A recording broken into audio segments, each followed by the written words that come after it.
After the killing of George Floyd by police in May of 2020, the Black Lives Matter movement has gained millions upon millions of dollars in support of their cause.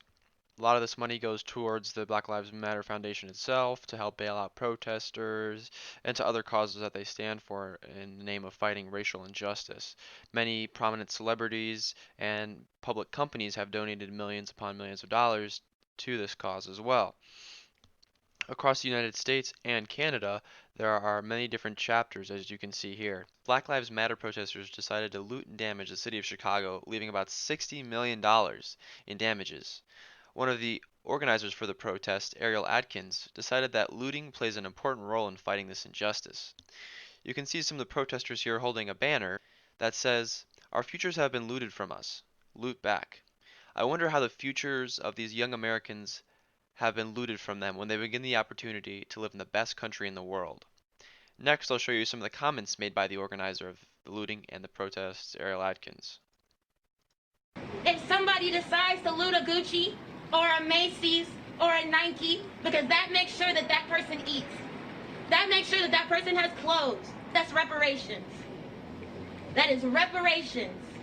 Anything they want to take it, because these businesses have insurance. They're going to get their money back.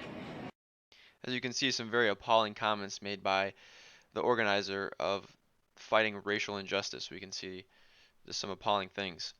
And if we take a look at the racial composition of Chicago, we can see that 30% of the people there are black. And I guarantee you that some of the employees of the Macy's, the Gucci's, and the Nikes are black. And that's just to name three large corporations that are located within the city there. And they rely upon those jobs to support themselves, to support their families, their children, to pay for their education, and many other expenses. Now, Black Lives Matter protesters have destroyed the ability for them to make their income.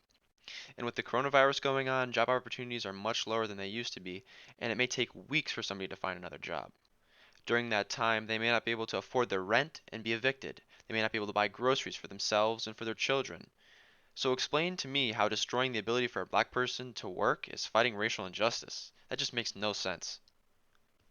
It is not okay to destroy a city that provides so many services that people rely upon, and anyone who thinks that is a domestic terrorist. It is going to do nothing to help fight racial injustice, and it's going to widen the divide between the American people.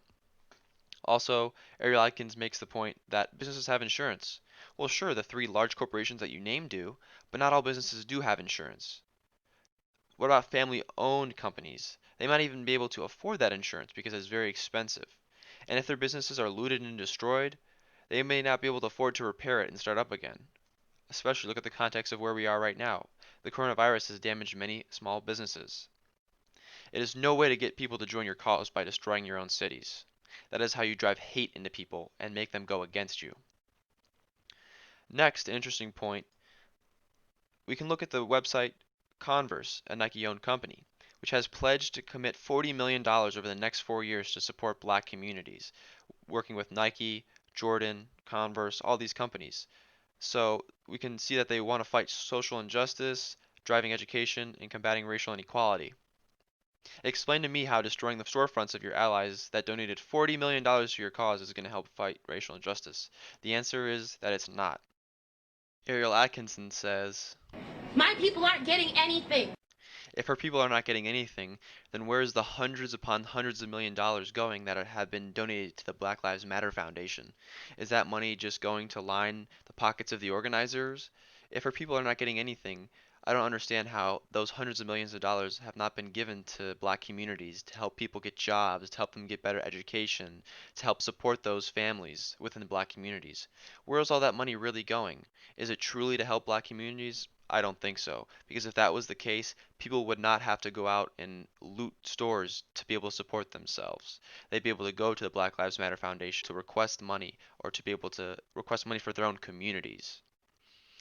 People that are out there just want to stir up trouble and loot stores. They really don't care about black communities, and that's the problem.